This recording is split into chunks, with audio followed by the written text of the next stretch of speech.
السلام عليكم ورحمة الله وبركاته. الحمد لله رب العالمين والعاقبة للمتقين، والصلاة والسلام على رسوله محمد وآله وأصحابه أجمعين. أما بعد، قال الله تعالى في القرآن الكريم: فأعوذ بالله السميع العليم من الشيطان الرجيم، بسم الله الرحمن الرحيم. ولا تصعر خدك للناس ولا تمش في الأرض مرحا إن الله لا يحب كل مختال فخور. سامعین اکرام، ناظرین محترم اور میرے پیارے اسلامی بھائیوں، آج کے اس مختصر درس میں آپ کو بتانا چاہتا ہوں کہ کبر کیا ہے. قرآن کریم کے اندر سورہ لقمان میں اللہ سبحانہ و تعالی نے ارشاد فرمایا کہ جناب لقمان حکیم اپنے بیٹے کو نہایت ہی قیمتی نصیحتیں ارشاد فرما رہے ہیں اور اپنے بیٹے کو سمجھا رہے ہیں کہ اے میرے بیٹے، لوگوں سے منہ پھلا کے، گال پھلا کے نہ ملو، اور اللہ سبحانہ و تعالی کی زمین پر اترا کر نہ چلو، غرور و گھمنڈ سے نہ چلو. اللہ سبحانہ و تعالی ایسے متکبروں کو، ایسے غرور کرنے والوں کو پسند نہیں فرماتا ہے. ناظرین محترم، کبر و گھمنڈ ایک ایسا مذموم عمل ہے کہ جس کی بنیاد پر اللہ سبحانہ و تعالی نے ابلیس کو ابلیس بنا دیا. جب رب کائنات نے حضرت آدم علیہ السلام کی تخلیق فرمائی اور تمام ملائکہ کو سجدہ کرنے کا حکم دیا تو تمام کے تمام ملائکہ سجدے میں گر گئے. فسجدوا الا ابلیس، مگر ابلیس نے انکار کیا. ابا واستكبر وكان من الكافرین، غرور سے کام لیا، گھمنڈ سے کام لیا اور کافروں میں سے ہو گیا. کبر اور گھمنڈ یہ انسان کو ذلیل کر دیتی ہے. پیغمبر اسلام جناب محمد رسول اللہ صلی اللہ علیہ وسلم نے ارشاد فرمایا: الکبریاء ردائی،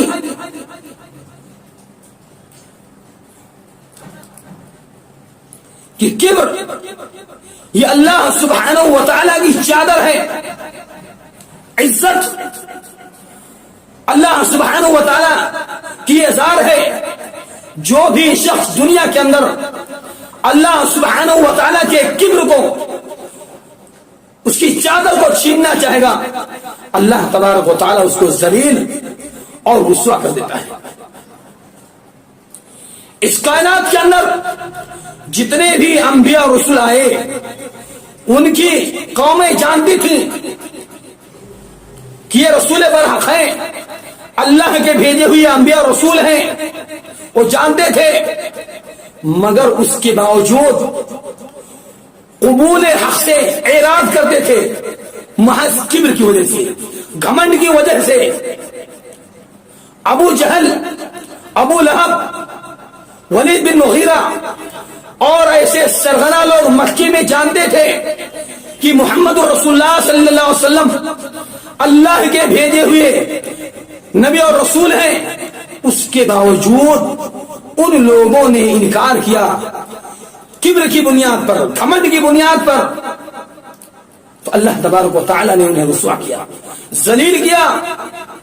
آج ہمارے معاشرے میں کچھ ایسے لوگ پائے جاتے ہیں، ہمارے سامنے ہاتھ جوڑ کر کھڑے رہیں، پیغمبر اسلام جناب محمد رسول اللہ صلی اللہ علیہ وسلم نے فرمایا کہ جو شخص اس عمل کو پسند کرتا ہے اس کو چاہیے کہ وہ اپنا ٹھکانہ جہنم بنا لے. آج یہ چودھری صاحب ہیں, یہ فلاں صاحب ہیں, فلاں صاحب ہیں, ان کے برابر بیٹھنا نہیں, ان کے سامنے کھڑا نہیں ہونا, یہاں تک کہ ان کے گھروں کے دروازوں کے باہر سے جوتے چپل پہن کے گزرنا نہیں. یہ تمام کی تمام باتیں کبر, غرور اور گھمنڈ میں شمار ہوتا ہے. کچھ ایسے اشخاص ہیں جو خود پسندی میں مبتلا ہیں, انانیت پائی جاتی ہے, یعنی میرا حکم, میرا فیصلہ, میری رائے, میں. اے لوگوں, زمین میں دفن ہونے سے قبل اپنی انانیت کو ختم کرو. اسی انانیت نے انسان کو لے ڈوبا. اللہ کے حبیب جناب محمد رسول اللہ صلی اللہ علیہ وسلم صحابہ کرام میں موجود ہیں.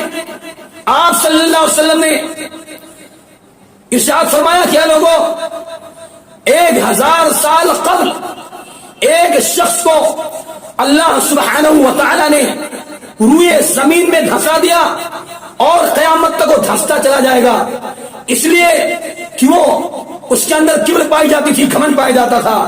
وہ نکلا اپنے کپڑوں کو دیکھتے ہوئے, اپنے جسم کو دیکھتے ہوئے, اور سینہ پھلا کے, سر اٹھا کے, غرور کے ساتھ چلتا جا رہا تھا کہ زمین شب ہوئی اور وہ اسی کے اندر چلا گیا. اللہ کے حبیب جناب محمد رسول اللہ صلی اللہ علیہ وسلم نے اس کی برزخی زندگی کے بارے میں بتلایا کہ قیامت تک وہ اس میں دھستا ہوا چلا جائے گا. آپ کو معلوم ہو کون تھا وہ قارون تھا, جسے اپنی دولت کا گھمنڈ تھا, غرور تھا, کبر تھا. اللہ کے بندوں کو, کمزور لوگوں کو وہ کمتر اور حقیر سمجھتا تھا. آج ہمارے معاشرے میں ایک سے ایک خرابی, ایک سے ایک برائی جڑ پکڑتی چلی جا رہی ہے. کسی کو اپنے حسب و نسب پر فخر ہے کہ ہمارا خاندان ایسا, میں ایسا, ہمارے باپ دادا ایسے. اگرچہ آپ کے باپ دادا ایسے تھے, جناب آپ کے اندر کون سا ہنر ہے, آپ کے اندر کیا وہ خوبی پائی جاتی ہے جس کے اندر وہ ساری خوبیاں, شرافت کی خوبیاں, اچھائیاں پائی جائیں گی, اس کو بولنے کی ضرورت نہیں ہے. اور فرمایا الطعن فی النسب, نسب کے اندر طعن کرنا, کسی کو لعن و طعن کرنا کہ فلاں خاندان ایسا, فلاں خاندان ایسا, نہ. کیوں ایک دوسرے کو برا بھلا کہہ کر کے اپنی عاقبت کو خراب کر رہے ہو. اللہ کے حبیب جناب محمد رسول اللہ صلی اللہ علیہ وسلم صحابہ کرام کے پاس تشریف فرما ہے. اس قدر سادگی, اس قدر انکساری, اس قدر عاجزی پائی جاتی تھی پیغمبر اسلام جناب محمد رسول اللہ علیہ وسلم کے اندر کہ دور سے آنے والا نوارد شخص پہچان نہیں پاتا کہ اس میں اللہ کے حبیب جناب محمد رسول اللہ صلی اللہ علیہ وسلم کون ہے. اس کو پوچھنا پڑتا کہ تم میں سے محمد کون ہے صلی اللہ علیہ وسلم. یہ سادگی تھی, یہ تواضع انکساری تھی جناب محمد رسول اللہ صلی اللہ علیہ وسلم کی. آئیے میں آپ کو بتاتے چلوں کہ اسی انانیت نے, اسی کبر و غرور نے فرعون کو لے ڈوبا. فرعون بھی اپنے آپ کو انا ربکم الاعلی کہا کرتا تھا اور کہتا تھا قال یا قومی الیس لی ملک مصر ھذا, کہ لوگوں, اے میری قوم کے لوگوں, کیا یہ ملک مصر میرا نہیں ہے؟ مصر کے اندر جاری نہریں کس کی ہیں؟ یہ باغ, یہ باغیچے, یہ بہتی ہوئی نہریں کس کی ہیں؟ سب کے سب میری ہیں. اس کے اندر غرور آ گیا, کبر آ گیا. اللہ سبحانہ و تعالیٰ نے اس کو ذلیل اور رسوا کیا. میرے بھائیوں, تو کبر نہ کیا جائے, غرور سے کام نہ لیا جائے, عاجزی انکساری کے ساتھ, تواضع کے ساتھ لوگوں سے مسکرا کے ملو. اسی میں عزت ہے, اسی میں بھلائی ہے. ایک صحابی اللہ کے حبیب جناب محمد رسول اللہ صلی اللہ علیہ وسلم کے پاس آئے, عرض کرنے لگے کہ اللہ کے حبیب جناب محمد رسول اللہ صلی اللہ علیہ وسلم, میری خواہش یہ ہے کہ میرے کپڑے, میرے بدن کے کپڑے اچھے ہوں, میرے جوتے اچھے ہوں, میرا رہن سہن اچھا ہو. تو کیا یہ کبر نہیں ہے؟ اللہ کے حبیب نے فرمایا یہ کبر نہیں ہے, بلکہ ان اللہ جمیل ویحب الجمال, اللہ تعالیٰ خوبصورت ہے اور خوبصورتی کو پسند فرماتا ہے. لہذا اے میرے صحابی, یہ کبر نہیں ہے. کبر کیا ہے؟ الکبر بطر الحق وغمط الناس, حق کو چھپانا, لوگوں کو حقیر سمجھنا, یہ کبر ہے. لوگوں میں اپنا بڑپن دکھانا, یہ کبر ہے. میرے بھائیوں, آج علماء کے اندر بھی ضرورت سے زیادہ کبر آ چکا ہے. تھوڑا چند کتابیں پڑھ کے لیے لوگوں کو, دوسرے عالموں کو حقیر سمجھنے لگے. اے علماء حضرات, اپنے آپ کی اصلاح کر لو, اپنی اصلاح کر لو. حقیر کسی کو مت سمجھو, گھمنڈ مت کرو, کبر مت دکھاؤ. اسی کبر و گھمنڈ نے اچھے اچھے لوگوں کو اسی کائنات کے اندر رب کائنات نے بھیک مانگنے میں ان کو مجبور کر دیا, ذلیل اور رسوا ہو گئے. آپ کون سی کھیت کے مولی ہو؟ اے میرے بھائیوں, اے میرے عزیزوں, کبر و غرور سے باز آؤ.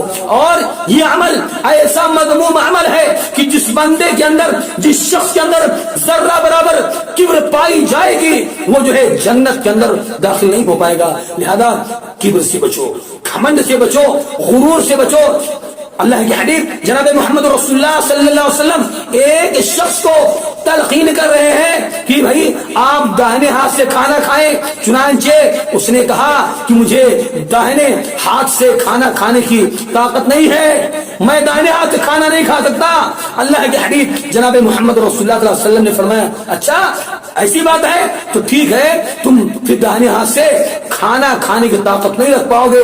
چنانچہ ایسا ہی ہوا, اس کا ہاتھ شل ہو گیا. اس نے کیوں کہا؟ غرور, گھمنڈ کی بنیاد پر کہا. لہذا کسی کا غرور, گھمنڈ اس کائنات کے اندر چلنے والا نہیں ہے. اس لیے اپنی ان بری حرکتوں سے بعد آ جاؤ اور غرور گھمنڈ نہ کرو, کیونکہ جنہوں نے بھی کبر و غرور سے کام لیا اللہ سبحانہ و تعالیٰ نے اسے رسوا کر دیا. لہذا ضرورت ہے آج معاشرے میں لوگوں سے اخلاق کے ساتھ ملنا, مسکرا کے ملنا, تواضع و خاکساری کے ساتھ ملنا, اور علماء کی جو ہے قدر کرنا, ان کی عزت کرنا, ان کے ساتھ نازیبا سلوک نہیں کرنا چاہیے. اور اپنے کبر کو, اپنے گھمنڈ کو مٹاؤ. اللہ سبحانہ و تعالیٰ سے ہمیں دعا کرتے ہیں کہ الہ العالمین ہم سب کے اندر تواضع و خاکساری عطا فرما دے. اللہ ہمارے لوگوں کے اندر تواضع و خاکساری پیدا فرما. کبر و غرور سے ہم اللہ پناہ چاہتے ہیں, کبر سے ہم توبہ کرتے ہیں, گھمنڈ سے توبہ کرتے ہیں. اللہ ہم سب کو صراط مستقیم پر چلنے کی توفیق عطا فرما. آمین. وآخر دعوانا الحمد للہ رب العالمین, والسلام علیکم ورحمۃ اللہ وبرکاتہ.